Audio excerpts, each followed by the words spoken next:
A few quick thoughts on how customs should kind of respond to these challenges. That's how presently the team is working under the sponsorship of the head of customs. I feel this team must be elevated to a custom executive team. They have done a tremendous amount of work.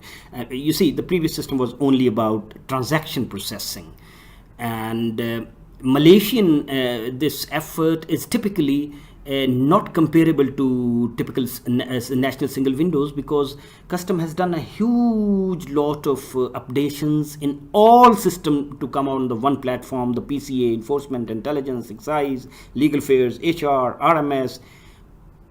Earlier system was only on the transaction processing. So this, for this big change, which is actually the four complete full-fledged organization within customs, the PCA, the enforcement, and all that, putting them on one system was a big effort. And the single window is only the part which is integrating with other agencies. So they deserve a very big hand on it. Actually, I have a very deep regard for them. Now, the implementation team should be based on the community. Like we are going for the manifest, we have a community of 5 organizations, but mainly 3 big organizations and 2 customs organizations, 2 government organizations. So their project management team has to be working together at techno-functional level, and a customs implementation team should be guiding them, and they should be taking their lead, their instructions from the executive team, so that executive team is free to take change management and those decisions and how to move forward. Now, executive team obviously gets its powers and enablement from the DG. The very important thing at this point is that who is going to be impacted by what we are doing. Say within customs, all operations are going to be impacted wherever the service is going to be launched. So say a manifest, the current manifest team will go for declaration. So whosoever unit is currently, I'm calling them operational heads of the current systems. Now they need to be very clearly supporting customs executive team, because it is their processes where going to be impacted.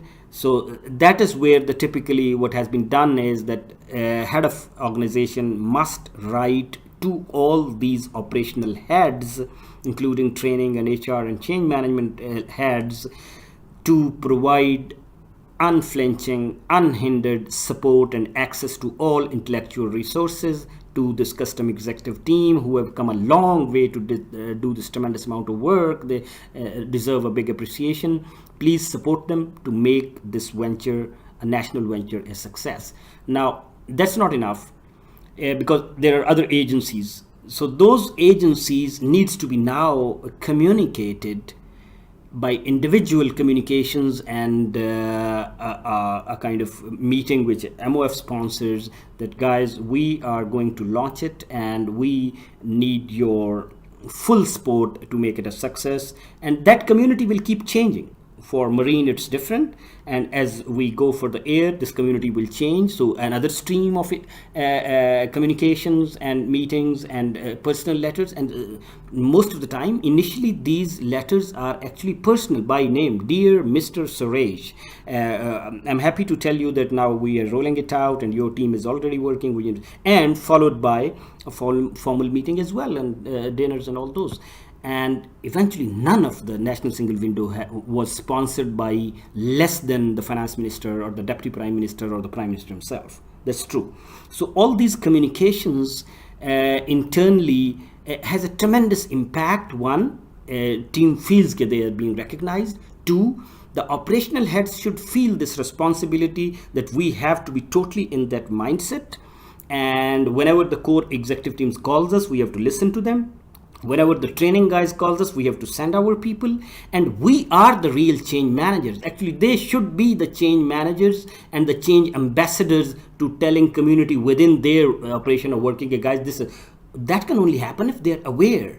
And if they are with the system. It's not the only core team knowing something. No, they should now proactively reach out and